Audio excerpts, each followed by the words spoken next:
নতুন স্ত্রী নিয়ে সুখেই দিন কাটাচ্ছেন সঙ্গীত শিল্পী তাহসান। বেশ ফুর্তিতেই কাটছে তাদের দিন।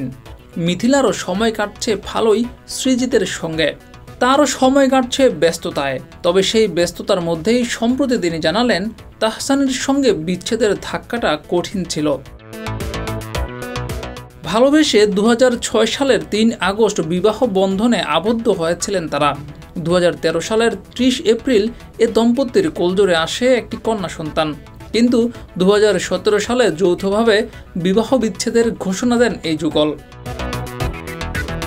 তাহসান মিথিলার বিবাহ বিচ্ছেদের ঘটনা দেশ জুড়ে আলোচনার বিষয়বস্তুতে পরিণত হয়েছিল। তাদের ভক্ত অনুরাগীরা কোনোভাবেই এটা মেনে নিতে পারছিলেন না।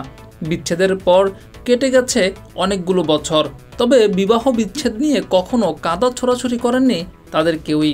দীর্ঘ সময় পর সেই সময় নিয়ে অবশেষে স্মৃতিচারণ করলেন মিথিলা।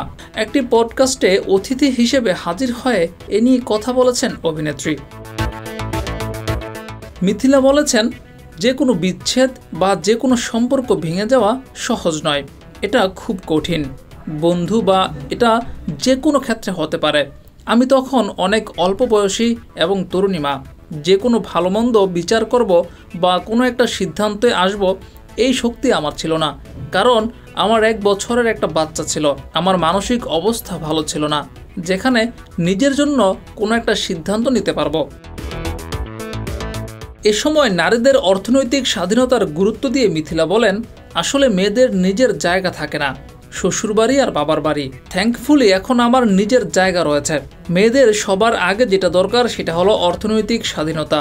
এই অর্থনৈতিক স্বাধীনতা ছাড়া জীবনের অন্য সব সিদ্ধান্ত নেওয়া কঠিন। ডেস্ক রিপোর্ট, যুগের চিন্তা।